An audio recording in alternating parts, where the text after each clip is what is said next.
國企大掠水啊！呢次最主要係即係睇下個機場嘅情況啊。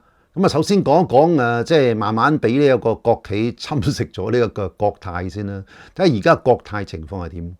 國泰今年咧1月嘅客運量咧就係1127萬，疫情前咧就係2019年1月咧就係1400萬，咁即係話咧國泰而家嘅客運力咧大約只不過係疫前嘅80%左右啦咁樣。其實咁樣咧亦都係冇乜問題嘅，因為咧要回復昔日嘅客運量咧並唔係國泰獨力可以完成嘅情況嚟嘅。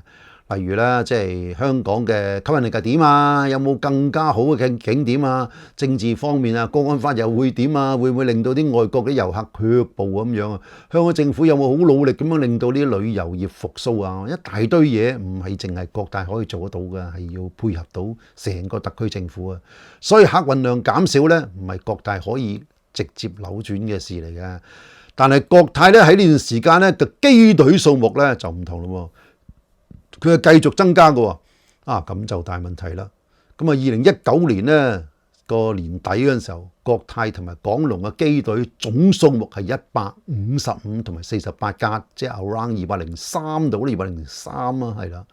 咁啊喺2024年底咧，呢一個國泰同埋香港快運嘅機隊嘅總數咧係180同埋41架，即係221架，咁係多咗大約18架嘅喎。好啦，咁啊經過疫情之後咧，國泰嘅客機嘅數目增加咗大約1成，但係咧佢嘅運力咧不升反跌喎，死啦！咁就倒退咗2成咁多喎，哇！顯示出咧仲未用盡機隊嘅最大運載能力。呢一樣嘢咧就好慘啊！即係咧你買多咗機器，但係咧生產出嚟嘅嘢係少過以前嘅機器喎，咁啊大鑊咯，大佬！咁買新機器嚟做乜鬼啊？我哋擺設啊咁樣啊，死得啦咁樣。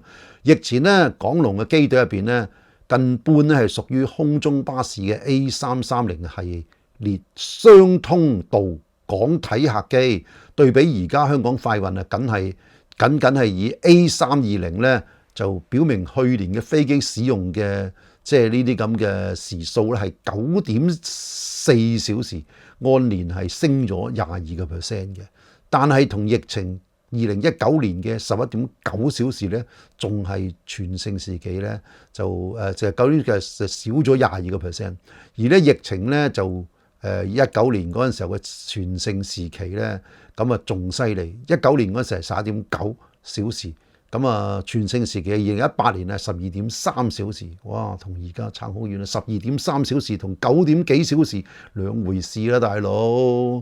好啦，咁啊，佢分別喺呢2年咧減少咗咧，即係相對呢18、19年咧，其實係減少21同24%。所以你見到香港嘅運力整體嚟講係一路下跌嘅，即係數目個戰嗰個嘅機隊就增加咗。即係等於好簡單，請多幾個工人或者請多幾個機器，買多幾個機器，但係咧你製造出嚟嘅 product 係少咗，咁仲唔死嚇？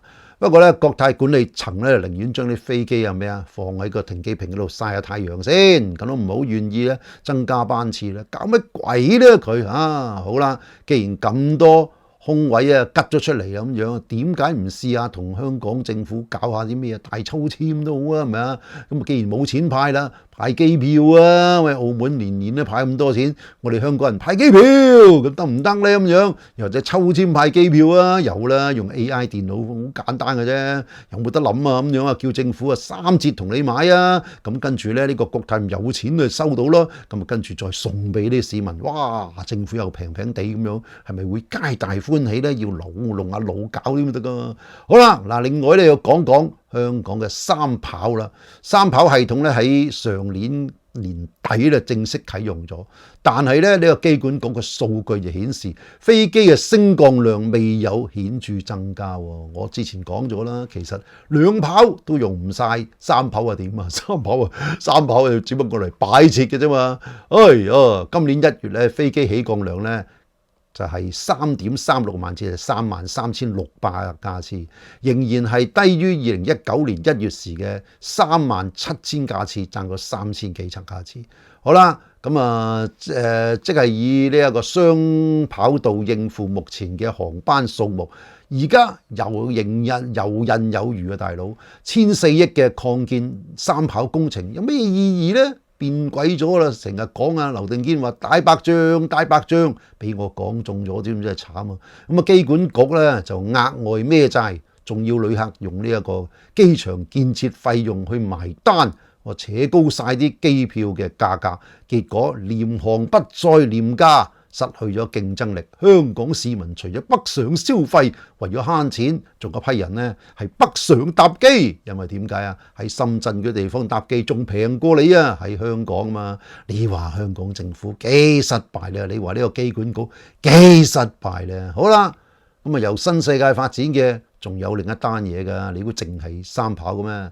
即係呢一個嘅投資超過200億啊，製造咗 K11。咩11 skies 應該好啦，咁啊總樓面面積係380萬平方尺，好鬼大嘅呢個商場啊，真係好啦，設有呢最大室內嘅遊戲空間，包括8大個首度亮相香港嘅即係娛樂設施，樓面面積係57萬平方尺，哇！呢個新世界又一巨獻啊！咁啊超過800間商鋪，提供咗120種餐飲。哇！項目亦都係包括咗總樓面面積達57萬平方尺嘅3棟甲級寫字樓。哇！犀利啦，好多寫字樓，不過好多吉樓，冇人租。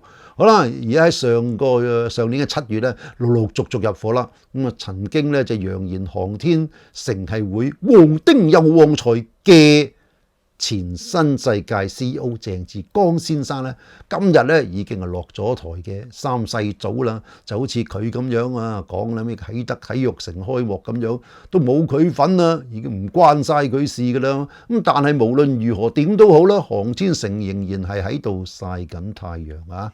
現實就係香港嘅旅客啊越嚟越少，尤其是搭飛機嚟嗰啲。好少啊，老細，乘搭飛機嚟嘅旅客不似預期，所以咧一直都係唔敢搞呢個咁乜鬼嘅航天城開幕啊！大佬啲零售嗰啲冇得做啊，點敢去砌啊？咁啊有鬼餐飲零售進駐咩？跟住冇生意，日日拍烏蠅，哇！輸死冇命賠啦！呢啲咁啊三世祖打骰，自以為搞到一個大白象工程就個樣好靚，但係使咗啲錢咧就冇乜 efficiency啊，揾唔到食啊，老細啊，三世祖唔係淨係靚啊，大哥。好啦，轉頭咧就講翻呢一個香港嘅機場第三跑啦咁樣。咁機管局咧喺2011年咧就發表咗香港國際機場2030規劃大綱，你知啦，學埋晒啲英國人咁樣嘛，要話規劃啊，要個大綱咁樣，慢慢逐啲去完成咁樣。好啦，合理化咗興建第3條跑道之後呢，簡稱三跑啦，我哋嚇。咁啊，當時已經預計2024年嘅客運總量呢係會達到咧，2024年就會達到7800萬啊！呢一樣嘢啦，個客運量啦，咁但係咧實際上咧，我哋統計2024年咧係得5310萬呢一個嘅客運量嘅啫，咁啊竟然相差咗2500萬喎，哇好誇張喎，大佬，接近咗呢一個嘅5300萬，而家新呢個數要加多1倍啫㗎，加一半啊，哇，就做多一半，我得唔得啊咁樣啊？好啦。咁啊，你咁樣先至可以達標咧，真係離晒大譜噶啦！好啦，另外咧，當時估計咧，2024年咧，嗰啲飛機嘅升降咧，應該係大約係498000次，哇，係合理嘅，好嘢！嗰陣時話，哎呀，你跑道啊爆晒啦咁樣，點啊？結果咧係363000次，咁啊死得啦咁樣，要提升翻37% 先至可能達標。咁啊，當年咧嘅機管局啊，完全估計失敗，咩人嚟㗎？叫翻晒佢啲頭出嚟打靶，踢鬼晒佢哋出董事局啫，咁廢柴係咪啊？嗱，全世界嘅機場咧，因為 COVID-19 嘅事咧，難免咧有問題咧，即係好似我嗰陣時候翻嚟咁樣，哇，將個機場咧封住晒啦，都唔認得啦。你冇辦法啦，全世界都係咁樣，因為有 COVID 啊嘛，係咪啊？好啦，咁但係疫情過咗之後咧，香港嘅鄰近城市咧都相繼復甦啦嘛。東京羽田機場2023年咧，佢原本嘅即係已經恢復翻去原本嘅運力嘅90%咁樣，咁啊我哋仲有一個好鄰居啊，深圳啊基本上升翻晒去啦，99%輸咗1% 咁大把啫。哇！呢啲啊睇到完全呢班人啊好犀利啦咁樣。咁香港咧，香港嘅復甦咧就53%，哇！人哋90喎，哇離晒譜啊，99喺深圳，哇你點做嘢㗎？咁啊嚴重輸晒俾我哋鄰近嘅機場，由此可以見到咧呢一個嘅機管局嘅喺度不知所謂，不斷喺度俾人捱打，你真係離晒譜啦！好啦，你條撲街咧都唔緊要，咁樣咧就勒緊褲頭啦。佢唔係喎，佢左手又搞三跑，右手啊使1000幾億。咁啊，即係喂左手啊搞三跑，使1000幾億，右手咧就同新世界搞咗個航天城。嗱，大陸去航天城開嗰個死嗰個係咪先咧？幾廿萬樣嘢喺度，點搞啊？咁樣毫無效益可言喎。乜嘢叫廢柴咧？你大家睇到啦咁樣，香港嘅機管局啊，真係首屈一指嘅廢柴代表啊！好啦，香港嘅航空公司咧就代表咗，即係首先見到大家睇到國泰就撲晒街啦。搞唔掂啦！哇！呢個中資一入股越買越多嘅時候咧，點知咧就越嚟越死呢個國泰，無厘頭嘥晒咧喺呢個第三跑嘅嗰啲錢咧1400億㗎，冇意義嘅。成個三跑嘅造價咧就貴咗原先嘅1倍，由2010年第四季嘅845億啦，一路係咁要求撥款增加，去到2014年，sorry 啊。1415億，哇！發達啦，由800幾億去到1004億，咁啊當中咧填海啊、拓地啊同埋海事嘅工程咧開支達到562億啊，比起2010年第四季咧估算多咗368億，即係增加咗50%咁多啊！哇！啲錢都唔係我嘅，哎呀，你啲納稅人嘅啦，唔緊要啦，盡量使晒佢。好啦，使晒一大堆錢之後，最重要係咩啊？係養肥咗我哋一班嘅國企，哇！你好似中國海外集團咁樣，旗下嘅中國建築公司啊，哇！犀利啊！逢係啲大工程，香港咧梗係佢包辦㗎啦咁樣。結果咧，香港人嘅庫房嘅儲備由啲儲備轉咗去你俾呢個中國建築公司，啊，佢哋又發達啦，香港人就閉翳啦咁樣。啊，呢啲咁嘅國企公司咧，就用嚟養肥咗一大班共產黨嘅公務員，好食好住，好退休，哇，非常開心。好啦，放心，個故事未完㗎，我哋仲有更加偉大嘅北都會、明日大嶼，同埋咧當然有更勁嘅河套區發展。哇！成20年發展啦，哇！慢慢做啊！而家你搞掂又要再刮多地方，又再去填海啫嘛，冇所謂啦咁樣，係咪啊？